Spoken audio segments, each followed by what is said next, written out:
எங்களை நேசிக்கக்கூடிய அன்பு உறவுகள் எல்லோருக்கும் மறுபடியும் ஒரு வேண்டுகோள். நீங்கள் பார்க்கக்கூடிய இந்த காணொளிகளை சப்ஸ்கிரைப் செய்யுங்கள். தமிழர்களுக்காக, தமிழ் நெஞ்சங்களுக்காக ஒளிபரப்பாகும் இந்த சேனலை உங்களின் சேனலாக ஏற்று மறவாமல் சப்ஸ்கிரைப் செய்யுங்கள். அருந்தமிழர்களுக்கு வணக்கம். இன்றைய ஸ்டார்ட் ரன் ஸ்டாப் ட்ரக் அப்படிங்கிற ஒரு மாரத்தான் நிகழ்வில் முதலமைச்சர் அவர்கள் கலந்து கொண்டாங்க. அவர் ஓடுனதே பெரிய சர்ச்சையாக இருக்கக்கூடிய விஷயத்தில் அமைச்சர் அவர்களும் இந்த விஷயத்தில் நிறைய பிரச்சனைக்குள்ளே சர்ச்சைக்குள்ளே மாட்டியிருக்காரு. அதை பற்றி நம்ம பேச இருக்கிறோம். அதை தாண்டி ரொம்ப முக்கியமான விஷயமாக திமுக தாவேக்காவுக்குள் நுழைந்த அத்தனை கட்சிகளையும் இரண்டாக பிளக்கக்கூடிய வேலைகளை செய்து கொண்டிருக்கிறது. தொடர்ச்சியாக அதிலிருந்து கட்சிகள் வெளியேறும் வண்ணம் இருப்பார்கள் என்ற ஐயப்பாடு நிகழ்ந்திருக்கிறது. புதிதாக கட்சிகள் சேரப்போகின்ற அப்படிங்கிற தகவல்களாக இருக்குது. அதை தாண்டி அமைச்சர் கீர்த்தனா அவர்களுக்கும் விருதுநகர் அமைச்சர் ஜெகதீஸ்வரி அவர்களுக்கும் நடக்கக்கூடிய வார்த்தை போர், இதை பற்றி தான் இன்றைக்கி நிகழ்வில் நம்ம பேச போகிறோம். வாங்க நிகழ்ச்சிக்கு போகலாம்.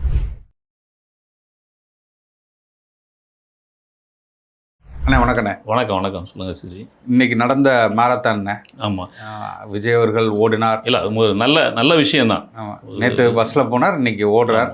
இது ட்ரக்குக்கு எதிரான ஒரு நிகழ்வு அப்படின்றது முக்கியமான நிகழ்வு தான். இது சர்வதேச போதை ஒழிப்பு தினம், அதுக்கான நிகழ்வு தான் அன்றைக்கி ஏற்பாடு பண்ணியிருந்தாங்க. இது உலகம் முழுக்க எல்லா இடத்துலையும் நடக்குது. தமிழ்நாட்டில் கூட பல நகரங்களில் நடந்திருக்கு. அந்த அடிப்படையில் சென்னையில் முதல்வர் தலைமையில் நடந்திருக்கு. கிட்டத்தட்ட 5 கிலோமீட்டர் ஓடினார் அப்படின்றது. அது என்னென்னா ஓடுனதெல்லாம் நல்ல விஷயந்தான். பட் எல்லாத்தையுமே தங்களுக்கு தாங்கள் தான் அதில் அப்படின்னு அவங்க வெளிப்படுத்தணும்னு நினைக்கிறாங்கல்ல, அதில் தான் நிறைய இடத்துல சறுக்கலாக மாட்டிக்கிறாங்க. ஆதவர்ஜுனா பேசும்போது இந்தியாவிலேயே முதல் முறையாக ஒரு மாநில முதல்வர் 5 கிலோமீட்டர் முழுமையாக மராத்தான் ஓடி இருக்கிறார். இது வரைக்கும் இருந்த சிஎம்லேயே ஒரு மராத்தான்ல பார்ட்டிசிபேட் பண்ணி 3 கிலோமீட்டர் ஓடின சிஎம் தமிழ்நாட்டில், இந்தியாவிலே ஒரே சிஎம் நம்மளுடைய சிஎம் திரு சி ஜோசப் விஜயானந்தா அப்படின்னு அவர் சொன்ன அடுத்த நிமிஷமே திமுக ஐடிவிங்கிலேருந்து அடித்து போட ஆரம்பிச்சிட்டாங்க. காஷ்மீர் முதல்வர் ஓடினார், அந்த முதல்வர் ஓடினார், 5 கிலோமீட்டரில் 20 கிலோமீட்டர் ஓடினார், முழுமையாக ஓடி நிறைவு செய்தார், அது 2 மணி நேரத்தில் நிறைவு செய்தார்லாம் போட்டாங்க. இங்கே மாசு ரெகுலராக ஓடிக்கிட்டு இருக்கிறவர், அதையெல்லாம் குறித்து நிறைய பேசிகிட்டு இருக்காங்க.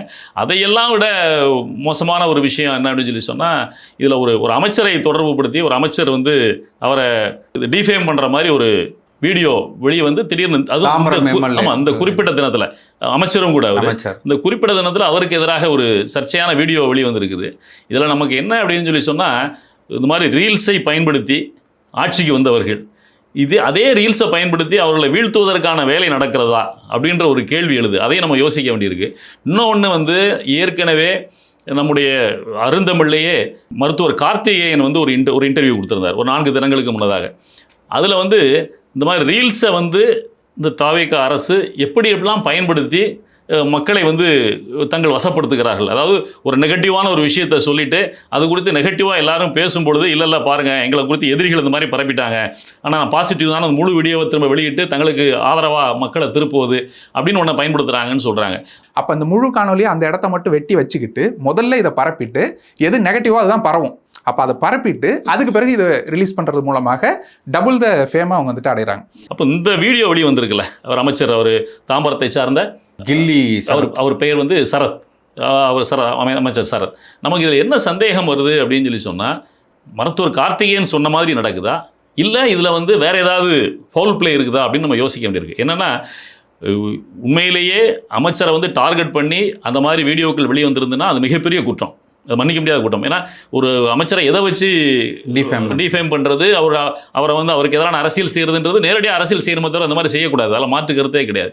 ஆனால் இப்படி ஒரு வீடியோ வெளியே வந்த உடனே இவர் ஒரு அமைச்சர், ஒரு கான்ஸ்டியூஷனல் போஸ்ட்ல அதிகாரமிக்க பொறுப்பில் இருக்கிறவர், எளிதாக முதல்வர்கிட்ட போய் தகவலை சொல்லிட்டு, அவருக்கு தாம்பரத்தை சார்ந்தவர், தாம்பரம் காவல்துறையில் ஒரு புகாரை கொடுத்து யார் இந்த வீடியோ வெளியிட்டாங்க. இப்போ சைபர் கிரைம்ல மிக எளிது அது மாதிரி ஒரு வீடியோ வெளியே வந்திருக்குது அப்படின்னு, அது அவர் நெருக்கமானவர்கள் இருந்து பக்கத்துல எடுத்த மாதிரி. நீங்க சைபர் கிரைம்ல இருந்து அழகா புகார் கொடுத்தீங்கன்னா அது யார் முதல் வீடியோவை யார் பதிவேற்றம் பண்ணாங்க அவங்கள தூக்குனா உண்மை தெரிஞ்சிட போகுது. அது இல்லாமல் இவர் ஒரு தன்னுடைய மனைவி குழந்தைங்களை வச்சுக்கிட்டு இவர் ஒரு வீடியோ வெளியிடுறாருல, அங்கே தான் கேள்விக்குள்ளாகுது. ஏன் பவர் அவருடைய கையில் இருக்குது, தன் மீது தவறாக குற்றஞ்சாட்டுகிறார்கள் அப்படின்னு அமைச்சர் சரத் நினைத்தாருன்னு சொல்லி சொன்னால், உடனடியாக அவர் காவல்துறையில் புகார் கொடுத்து அந்த வீடியோ வெளியிட்டவர்களை கொண்டு அவருடைய வீடியோ முழுமையும் வெளியிடுவதற்கான ஏற்பாடு, அது ஃபுட்டேஜ் இருக்க தானே செய்யும், அதை முழுமையாக செஞ்சு தன்னை நிரபராதி நிரூபிச்சிக்கலாம். யார் குற்றம் செஞ்சாங்களோ அவங்கள தண்டிச்சிடலாம். அதை விட்டுட்டு இவர் ஏன் அவசரமாக தன் மனைவியும் குழந்தைகளையும் வச்சுக்கிட்டு ஒரு வீடியோ வெளியிடுறாரு, ரீலுக்கு ஒரு பதில் ரீல் வெளியிடுறாரு. அதில் கூட அவர் சொல்லியிருக்கலாம், என் உறவினர் தான் எடுத்தாங்க, என் நண்பர் தான் எடுத்தாங்கன்னு அவரையும் காமிச்சிடலாம். இல்லை இப்போ அதுதான் சிக்கல். இப்போ நான் என்ன சொல்கிறேன், இவரோட உறவினர் தான் எடுத்தாருன்னா இவர் அந்த வீடியோ வெளியே வந்த உடனே ஒரு உறவினரை தொடர்பு கொண்டு இருப்பார்ல, தொடர்பு கொண்டு நீதான போயிடுது. ஏன்னா அந்த முதல் வீடியோ வெளிவருது, முதல் வீடியோவில் வந்து இவர் கையில் செல்ஃபோனுக்கு மேலே ஏதோ ஒரு பொடியை வச்சு கிரெடிட் கார்டை வச்சு அவர் ஏதோ பண்ணுற மாதிரி ஒரு அந்த வீடியோவில் இருக்குது. உண்மையிலேயே இவர் சொல்கிற மாதிரி குழந்தைக்காக மாத்திரையை பொடி பண்ணிக்கிட்டு இருந்தேன் அப்படின்னு சொல்கிறது சரி அப்படின்னா கூட, இது ரெண்டாவது ஒரு வீடியோ வெளிவருது. அந்த வீடியோவில் என்ன சொல்கிறாங்கன்னா, இப்போ எதிரில் இருந்த வீடியோ எடுக்கிறவர்கள் பழைய வீடியோனுடைய தொடர்ச்சியாக தான் அந்த வீடியோவும் தெரியுது. இவருடைய மனைவி அந்த வீடியோ எடுக்கிறவருக்கு கையை காட்டுறாங்க பக்கத்தில், ஏன்னா பக்கத்தில் உட்காந்துருக்காங்க இவங்க. இவர் வெளியிட்ட வீடியோவில் இவர் மனைவி இருக்கிறாங்க. அதை வைத்து பார்க்கின்ற பொழுது அது பக்கத்தில் அமர்ந்திருக்கிறது அவங்க மனைவி தான் அப்படின்றது நமக்கு கிட்டத்தட்ட தெரியுது. அப்போ இவருக்கு தெரிந்தவர் தான் அந்த வீடியோ எடுத்திருக்கிறார். அப்போ அந்த வீடியோனுடைய ஃபுல் ஃபுட்டேஜும் அவர்கள் வசம் இருக்கும். அப்போ ஏன் அவர் வந்து அது குறித்து தெளிவான விளக்கம், இன்னார் தான் வீடியோ எடுத்தாங்க அப்படின்னு சொல்லாமல் அவர் ஏன் அதோடு நிறுத்தினார் அப்படின்றது. இன்னொரு கேள்வி நமக்கு என்ன எழுதுன்னா, இவர் விளக்கமாக வெளியிட்ட அந்த வீடியோவில் என்ன சொல்கிறாருன்னா, 2 ஆண்டுகளுக்கு முன்னதாக நாங்கள் வந்து ஐபிஎல் கிரிக்கெட் பார்க்கறதுக்காக போயிருந்தோம் அப்படின்னு சொல்கிறாரு. குழந்தை பிறந்து சிறிது நாட்களில் அப்படின்னு சொல்லி. இப்போ புதிதாக வெளியிட்ட வீடியோவில் இவர் தன்னுடைய குழந்தையை கையில் வச்சுக்கிட்டு தான் வீடியோ வெளியிட்டிருக்காரு. முகத்தை மட்டும் அதை மறைச்சிருக்கிறாங்க. அது தேவையில்லை. குழந்தையை அதில் வச்சுக்கிட்டு வீடியோ வெளியிட்டிருக்க வேண்டிய அவசியமே இல்லை. அதுவே தவறு. ஒரு அமைச்சர் அவர் அப்படி செஞ்சிருக்கக்கூடாது. குழந்தையை வச்சுட்டு வெளியிடுறாரு. நான் இன்றைக்கி அந்த குழந்தைய அந்த வீடியோவில் பார்க்கும்போது அதிகபட்சமான ஒரு 2.5-3 வயது தான் இருக்கும் போல தெரியுது. அதில் அப்போ 2 வருடங்களுக்கு முன்னார் அப்படின்னு சொல்லி சொன்னாருன்னா, அந்த குழந்தைக்கு வயது 6 மாதமோ இல்லை 1 வருடமோ அதுக்குள்ளே தான் இருக்கும். அப்போ 6 மாதம் 1 வருடத்திற்குள்ளே இருக்கிற குழந்தைக்கு மாத்திரை கொடுக்கறதுக்கு வாய்ப்பே இல்லை. எல்லாமே நீங்கள் வந்து பீடியாட்ரிக்ஸ் எல்லாமே மருந்து எல்லாமே சிறப்பாக தான் இருக்கும். நீங்கள் அது என்ன பேராசிட்டமாலாக இருக்கட்டும் எதாக இருக்கட்டும் எல்லாமே சிறப்பாக தான் இருக்கும். டாக்டர்ஸ்ட்டை கேட்டால் சொல்லுவாங்க. அப்போது நீங்கள் வந்து ஏன் இப்படி முன்னுக்கு பின் முரணாக பேசுகிறீங்க? நீங்கள் ஒரு அமைச்சர், அந்த பொசிஷனில் இருக்கிறீங்க, தெளிவாக நடவடிக்கை எடுத்தது சரி பண்ணிட்டு போயிருக்கலாமே. நீங்கள் சுத்தமானவன்னு சொல்லி அதை சொல்லிட்டு போயிருக்கலாமே. அப்போது இவங்க செய்கிறத பார்க்கும்பொழுது உண்மையாக அமைச்சர் சொல்றது நம்ம பொய்ன்னு சொல்லலை. உண்மையாக கூட இருக்கலாம். உண்மையாக இருக்கிற பட்சத்தில் இவங்க முதல்ல ஒரு சின்ன வீடியோ இவங்களே கார்த்திகேயன் சொன்ன மாதிரி வெளியிட்டுட்டு அப்புறம் அந்த மாதிரி எதிரான விமர்சனங்கள்லாம் வந்த அப்புறம் முழு வீடியோ வெளியிட்டு பாருங்க பக்கத்தில் குழந்தை இருக்குன்னு இன்னொரு பெரிய குழந்தைய கூட காட்டலாம். நம்ம இல்லைன்னு சொல்லலை. ஆனால் இது நல்லதா? அப்படி நீங்கள் உண்மையிலேயே அப்படி வீடியோ பயன்படுத்தி ரீல்ஸை பயன்படுத்தி மக்கள் உங்கள் பக்கம் இழுக்கணும்னு நினைச்சு இந்த மாதிரி தவறான ஒரு வீடியோ வெளியிட்டு அதை சரின்னு மாற்றுறதுக்கான முயற்சிகளை பண்ணீங்கன்னா கூட அது நியாயமான விஷயமா? அதுவும் நியாயம் இல்லை. இவர்களுக்கு எதிராக இந்த அமைச்சர் சரத்துக்கு எதிராக வேறு யாராவது இதை பயன்படுத்தி இருந்தாங்க அப்படின்னாலும் அதுவும் தவறு, மிகப்பெரிய தவறு. அப்போ அவர் பேர் கடுமையான நடவடிக்கை எடுத்துக்கணும். இப்போ இது எதையுமே செய்யாமல் இவர் பதிலுக்கு ஒரு வீடியோ மட்டும் வெளியிடுவது எந்த விதத்தில் நியாயமாக இருக்கும்? பெரிய சந்தேகத்தை மக்களுக்கு ஏற்படுத்துமா இல்லையா? அப்போ நம்முடைய கேள்வி என்னன்னா, இதில் உடனடியாக இது வந்து சாதாரண விஷயம் கிடையாது. நம்முடைய அமைச்சர் அவர் நிச்சயமா. இப்போ நம்ம அமைச்சரை பற்றி இப்படி ஒரு இது வெளியே வருதுன்னா உடனடியாக சம்பந்தப்பட்ட காவல்துறை சுயமோட்டாவாக நடவடிக்கை எடுக்கலாம். அந்த மாதிரி ஒரு அமைச்சருக்கு எதிராக ஒருத்தர் பிளாக்மெயிலிங் வருது, இந்த மாதிரி வருது. ஏன்னா நம்ம இதை பார்க்கும்போது மிக நெருக்கமான நபர் தான் அந்த வீடியோ எடுத்திருக்காருன்னு தெரியுது. நெருக்கமான நபர் எடுத்துட்டு அப்படி ஏதாவது ஃபேவர் எதிர்பார்த்து அது இவர் கிடைக்கல செய்யலைன்றதுனால அந்த வீடியோ தவறாட்டு வெளியிட்டு மிரட்டணும்னு நினைக்கிறாரா? பல சந்தேகங்கள் இதில் எழுப்புது இல்லை. அப்போ அந்த சந்தேகத்துக்கெல்லாம் விடை சொல்ல வேண்டியது, பதில் சொல்ல வேண்டியது ஒரு அமைச்சருடைய கடமை தானே. உங்க மக்களுக்கு ஏற்படுற சந்தேகத்தை நிவர்த்தி செய்ய வேண்டியது உங்களுடைய கடமை. ரொம்ப முக்கியமாக தாவேக்காமலே பல சந்தேகங்கள் இருந்து கொண்டே இருக்கு. நீங்கள் சொன்னது போல் இந்த ரீல்ஸ் கலாச்சாரத்தில் இந்த மாதிரி வந்து ஒவ்வொருத்தரையாக வந்து ஒவ்வொரு அமைச்சராக தொடர்ச்சியாக அவர்களை மக்களிடம் வந்து கொண்டு போய் எளிதில் சேர்க்கறதுக்கு இந்த மாதிரி ஒரு ஸ்ட்ராட்டஜியை பயன்படுத்துறாங்க. அது வந்து ரூட் மாஃபியாவோட அதுவே தவறுன்னு சொல்றேன். அப்படி செய்தாலும் அது தவறு. உண்மையிலேயே இவருக்கு எதிராக இது பயன்படுத்தப்பட்டிருந்தாலும் அது மிகப்பெரிய தவறு. அப்போ அந்த தவறை வந்து இன்னொரு வீடியோ வெளியிட்டு அதை சரி பண்ண முடியாது. புகார் கொடுத்து தான் அதை சரி பண்ண முடியும். இப்போ குறைந்தபட்சம் உடனடியாக முதல்வர் இதில் தலையிட்டு காவல்துறைக்கு உத்தரவிட்டு இது தொடர்பாக உள்ள வீடியோக்கள் எல்லாத்தையும் முழு வீடியோவும் மக்களுக்கு தெரிகிற மாதிரி நீங்கள் அதை எடுத்து யார் வெளியிட்டாங்களோ அவங்க மேலே நடவடிக்கை எடுத்து அமைச்சர் செஞ்சது சரினா சரின்னு காட்டணும். இல்லை உண்மையிலேயே அமைச்சர் வந்து தவறு தான் செஞ்சிருக்கிறார் அப்படின்னா இப்படிப்பட்டவரை அமைச்சர்களை வைத்துக் கொள்வதுன்றது ரொம்ப ஆபத்தானது. அதுக்கான நடவடிக்கை முதல்வர் தான் எடுக்கணும் அப்படின்றதான் நம்முடைய கோரிக்கை. இதுல பெரிய விஷயம் என்னன்னா, அந்த மராத்தான் விஷயம் நடந்த உடனேயே அதுல கூட முதல்வருக்கு பின்னாடியே அமைச்சர் ஆதவ அர்ஜுனா ஓடி போறார். அவரை பார்த்த உடனே அது என்னன்னா, அவர் ஏர்போர்ட்ல போகும்போது அவர் பேக்ல இருந்து கைப்பற்றப்பட்ட பொருள் தொடர்பான விஷயங்கள் தான் வெளியே வருது. அப்ப இவர்கள் அதை பத்தி தான் பேசிட்டு இருக்காங்க. இவர்கள் எல்லாம் வந்து இதற்கு எதிராக மராத்தான்ல ஓடுறாங்க. அவர்கள் வந்து டாஸ்மாக் வேற இது வேற. ஏன்னா டாஸ்மாக் வந்து இருக்கணும், அது வந்து மது, அது போதை இல்லை, போதை கிடையாது. அதை பிரிச்சுட்டாங்க, அதை வந்து சைலண்ட் ஆக்கிட்டு இதை மட்டும்தான் அவங்க இப்போ பேசுகிறாரு. அதுவே முற்றிலும் தவறாது. 40,000 கோடி நீங்கள் வருமானம் ஈட்டக்கூடிய ஒரு துறையை வைத்துக்கொண்டு நீங்கள் அது வந்து இதில் வராது அப்படின்னு ஒரு கடுமையான சிந்தட்டிக் இதுக்கு எதிராக மட்டும்தான் நடவடிக்கை எடுக்க போகிறோம், அதுக்காக தான் மராத்தான் அப்படின்னு சொல்லி சொன்னால் அது சரியில்லை அப்படின்றது நம்முடைய கருத்து. இதில் ஒரு முற்றுப்புள்ளியை வைக்க வேண்டும் முதல்வர் அவர்கள், அமைச்சர் சரத் தொடர்பான விவகாரத்திலையும் மற்ற விவகாரங்கள்லையும் அப்படின்றது நம்ம கோரிக்கை. இதுக்கு அடுத்து இன்னொரு விஷயம் என்னென்னா, எப்பொழுதுமே தமிழக அமைச்சரவை வந்து ஒவ்வொரு மாவட்டத்துக்கும் பொறுப்பு அமைச்சர்களை நியமிச்சிட்டாங்க. அப்போ அந்த பொறுப்பு அமைச்சர் தான் புரோட்டோகால் படி அங்கே மிக முக்கியமான. சமீபத்தில் நடந்த சட்டமன்றத்தில் கூட இங்கே திருவிகா நகரில் நடந்த ஒரு நிகழ்வில் லோக்கலில் இருக்கிற எம்எல்ஏக்கு சரியான மரியாதை கொடுக்கப்படவில்லை அந்த பள்ளிக்கூட கட்டட திறப்பு விழாவில் மேயர் அப்படின்றது தொடர்பான சர்ச்சை வந்து அது தொடர்பாக அந்த எம்எல்ஏ வந்து அவர் கடிதம் கொடுத்து அதை சட்டமன்றத்திலே அறிவித்தார். நம்ம எல்லாருமே பார்த்தோம், லைவ்ல இருந்தது. சட்டமன்றத்திலே சபாநாயகர் அவர்கள் அறிவித்தார். புரோட்டோகால் எல்லாரும் பயன்படுத்தணும், அது நடைமுறைப்படுத்தணும். இது தொடர்பாக எல்லா மாவட்ட கலெக்டர்களுக்கும் அதிகாரிகளுக்கும் டிபார்ட்மெண்ட்டுக்கும் சட்டமன்றத்திலிருந்தே நம்ம வந்து அது தொடர்பான தாக்கீதுகளை அனுப்பிச்சு வைக்க போகிறோம், வழிகாட்டுதல்களை அனுப்பிச்சு வைக்க போகிறோம் அப்படின்னு சொல்லி சொன்னார். அப்படி இருந்தால் அது மாதிரி வழிகாட்டுதல்கள் வந்து விருதுநகருக்கும் போயிருக்கும். அப்போ விருதுநகர் கலெக்டர் ஏன் வந்து அந்த நிகழ்ச்சி ஒரு அரசு நிகழ்ச்சி, அதில் 2 அமைச்சர் கலந்துக்கிறாங்க. அமைச்சர் கீர்த்தனா அவர்களும் கலந்து கொள்கிறார்கள், அமைச்சர் ஜெகதீஸ்வரியும் கலந்து கொள்கிறார்கள். இது விருதுநகர் மாவட்டத்தை பொறுத்தவரை அமைச்சர் ஜெகதீஸ்வரி தான் அந்த மாவட்டத்தினுடைய மாவட்ட பொறுப்பு அமைச்சராக முதல்வரால் நியமிக்கப்பட்டவர். அப்போ அவருடைய பேர் தானே மேலே போட்டிருக்கணும், ஏன் கீழே போட்டாங்க? ஆனால் இது தொடர்பாக மேடையில் வச்சே அந்த அமைச்சர் ஜெகதீஸ்வரி கலெக்டர்கிட்ட கூப்பிட்டு இதுதான் நியாயமா அப்படின்னு சொல்லி கேட்குறாங்க. இது வந்து பரவலாக இந்த வீடியோ வந்து எல்லா வலைதளங்களில் மற்றும் மெயின் ஸ்ட்ரீம் மீடியாலெல்லாம் சர்க்குலேட் ஆகிட்டு இருக்குது. ஏன் வந்து கீர்த்தனாவுக்கு மட்டும் அவ்வளோ முக்கியத்துவம் கிடைக்குது அப்படின்னு நீங்கள் நினைக்கிறீங்க? ஆதவோட அனுக்கிரகம் இருக்கிறதுனால தான் அவர்களுக்கு இந்த பொறுப்பு, இந்த அதிக முக்கியத்துவம் நான் நினைக்கிறேன். ஏன்னா முழுக்க அவரோட கட்டுப்பாடுன்னு தான் நினைக்கிறேன். ஏற்கனவே இந்த இதில் பணியாற்றிட்டு இருந்தாங்க அவங்க. ஆமாம், தேர்தலுக்கு முன்னதாக நம்ம பேர் ஏற்கனவே பிரசாந்த் கிஷோர் ஐபேக்ல இருந்தாங்க. ஐபேக்ல இவரு ஆதவம் இருந்தார். ஆந்திராவில் போய் அவங்களோட இதுக்காகவும் ஒர்க் பண்ணியிருக்காங்க, அந்த எலெக்ஷனுக்காகவும் ஒர்க் பண்ணியிருக்காங்க. ஸோ அதுலேருந்தே அவங்களுக்குள்ள வந்து ஒரு பாண்டிங் இருக்குது. அதனால அவர் வந்து அதை தாண்டி ஒரே சமூகம் அந்த மாதிரி கூட பேசிட்டு இருக்காங்க, ஒரே இது பேசப்படுகிறது. அது நம்மளுக்கு எப்படின்னு தெரியல முழு முதல்ல. இது வந்து பெரிய ஒரு இது வந்து தொடக்க புள்ளி தான். இது வந்து இங்கே மட்டும் இல்லை, பல இடங்களில் தாவேகாக்குள்ள அதனுடைய அமைச்சர்களுக்கும் எம்எல்ஏக்களுக்கும் அமைச்சருக்கும் சட்டமன்ற உறுப்பினர்களுக்கும் அங்கு உள்ள சட்டமன்ற உறுப்பினர்களாக இல்லாத இல்லை சட்டமன்ற தேர்தலில் போட்டியிட்டு தோல்வியடைந்த அந்த பகுதியினுடைய மாவட்ட செயலாளர்களுக்கும் பெரிய அளவில் மோதல் வந்து தமிழ்நாடு முழுக்க எல்லா இடத்துலையுமே நடந்துக்கிட்டு இருக்குது. இது வந்து எங்கே போய் முடியும்னு தெரியல. இது ஒரு பக்கம்.